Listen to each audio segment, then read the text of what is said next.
ư.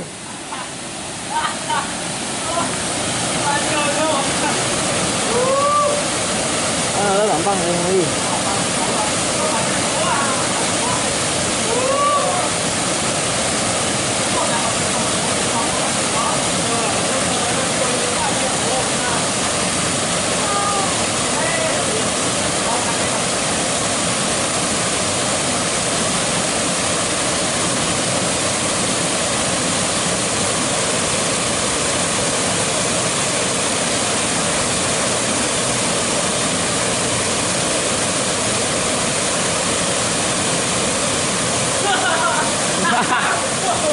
Chính lái ư.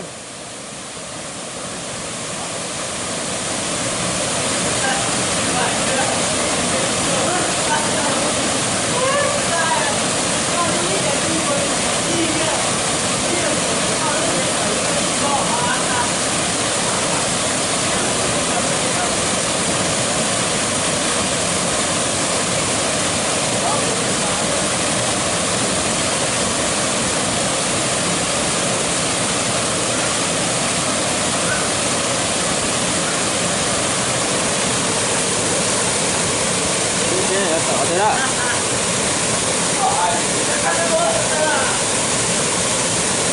Đi chưa? Đi cùng cậu liêu.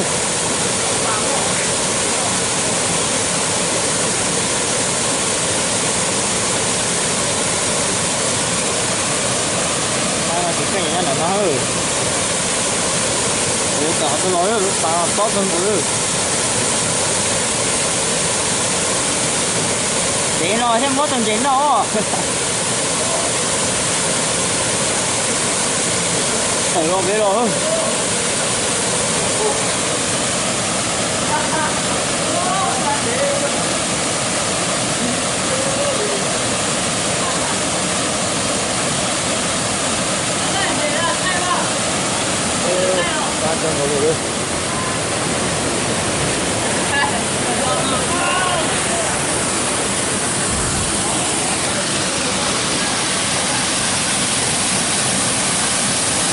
Bạn là có hả nữa. Em chị chung hả ơi. Chị gì chẳng nó. Bé tuổi tê. Đấy một con này bỏ này. Chắc làm lỗ chín độ không chứ.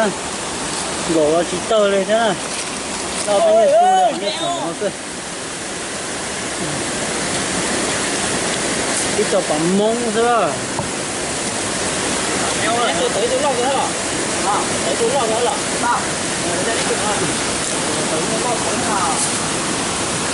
Cháu ra đấy chỉ ra một món nên đó là ra chỉ ăn nó đỡ vào là còn nem bò nó cơ. Áo chọc lờ đấy là dân chơi thôi. Cho thì bé hông kia nữa. Thấy đó. Này hông kia này này. Lo cưng cối rồi những chuyện nó này nó tụi tí lúc phá rồi cái tua cho các ta trở nên đầu săn nổi rồi nữa cái tê tàu cả nó tê tê đi nữa cái tê muốn nói gì tê tê muốn nói nhớ chạy nó đó ta tổng mình thiên chế là cho nó ta su của người ta xếp lá cái kia yếu là hôn chế nó là nó đó cái phơi luôn nó dễ đó nè.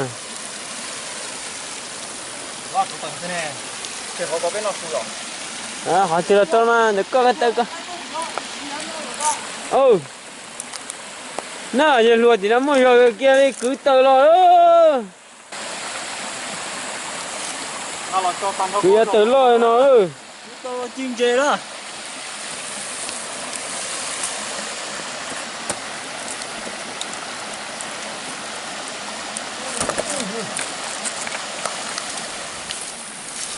Thế về nó là xí vào cực kia đó. Xí bán thiệt tờ rồi.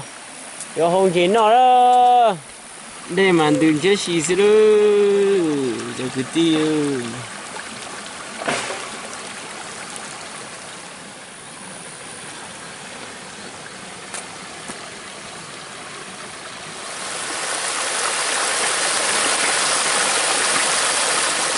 nữa lúc họ chú nữa rồi chỗ lúc họ chú lo nó hồng dễ thế chín dễ nó nè ta là ta tỏ ba chỗ chỗ nó đây cái này phụ chỗ đó có con miếng này à cho đâu nó làm đã để đấy nó nè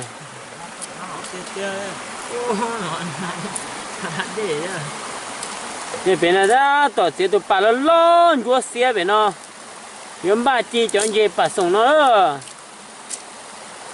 chị nó đã tập hành chế nó cho bé một xe chọn gì trên hành chế chị nó đúng rồi nó chứ là lại rồi chị thả nó cho của nhá con thì tới à lại nha cuốn lại nha cổ thế chi rồi ha tan ra đó một trang nhá một trang cái xe chỉ đúng ngọc của chưa có nè nên gì cho phụ nữ là số lò đấu vô là còn đây bọn nó rất dùng câu chọc rồi liền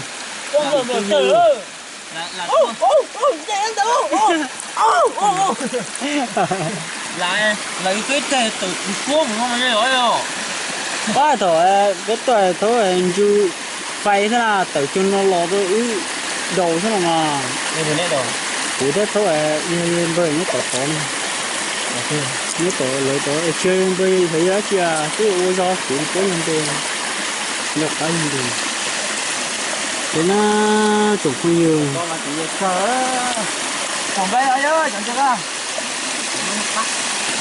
đây là nó nhỏ có cái gì cái cơ sở cái cái nó không có nó cứ cho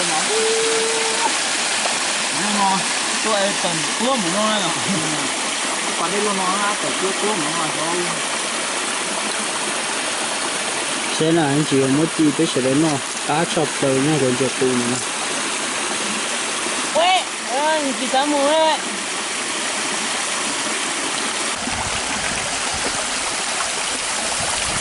cái chiều có là hồ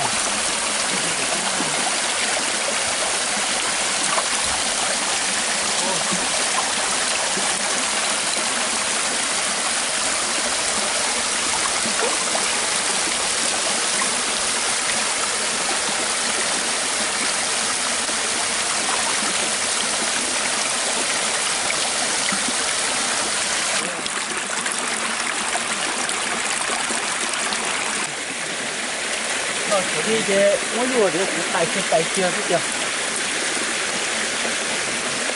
ui ui chỉ có cần thay rồi rồi sao nó quá căng nó này nó số nó có một kia đó à nó chỉ có phải số đó một kia vì ta mà số có phải vì ta muốn mình sử dụng được ta có một số gì đó đó là chỉ luôn nhưng chỉ luôn à, cái nó chỉ sữa nó không thế mà nó đi chờ nó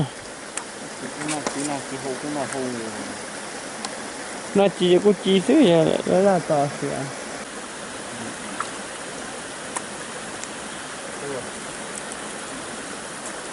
rồi nó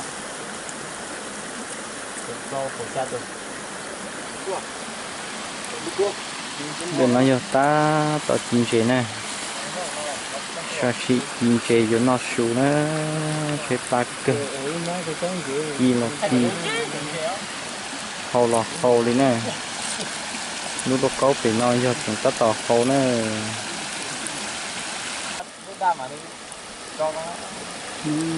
chụp như thế này nhìn chế nó diệt cá chập lờ đấy này trên đấy nó cái gì nó yêu xe là nó đặt chủ xuống diệt cá trên rồi đi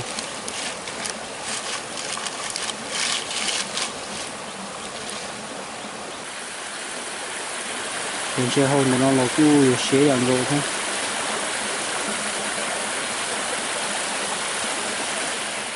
xe là nó ga lo là nó hiểu trong trộm món nó này xa tại cái nhà đồ tí chọn chế lo nhát đồ nếu bán nó chỉ hai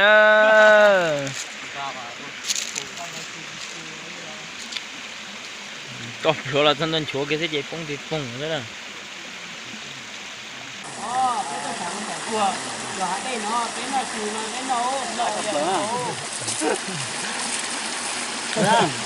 nó nhận gì đâu thế không?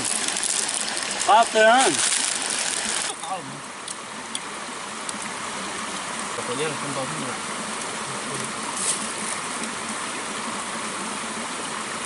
ô khá là tàn thôi tí tộc còn chết xịt cua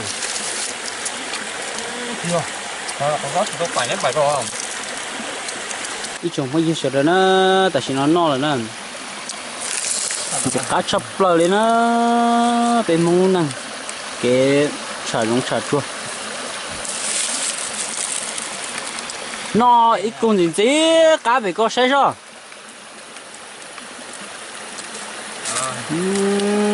cá chập lại lên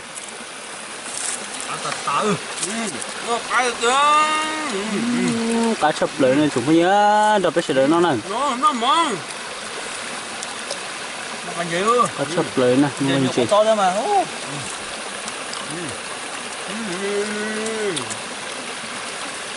đùa kia tuần chế nó lo cho nó đùa kia nó sao cá một đứa chả nó màu kiểu tốt kìa cá chập lại lên chúng bây giờ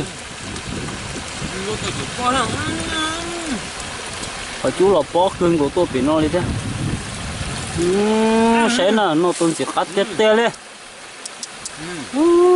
củ xe chỉ củ yên thì đi thế đó nè đánh nó đi rồi nó nè nó chơi chi cái đó chơi chi nè chân đó nó có mấy anh chơi không nè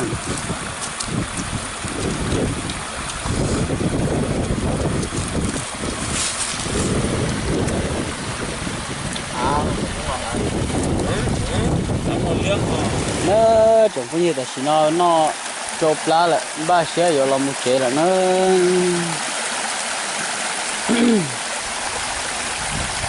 ôi cho ta do đi nó cả nó nè mùa nó mùa xí hợp của mà đi cho cá tốt thay đổi bây giờ đợi tôi sấy đua chờ đây là nó có bể kèm khăn kì mà đi tạo có bể một chế nữa chẳng nó làm một chế rồi tao tuần tung xuống nó mua rồi nhưng là nó mà chơi chín chơi lên nhưng là nó mà cao lên cao thế rồi thế rồi tôi còn nó có bể rồi tôi thiếu gần của nó tuần tung xuống nó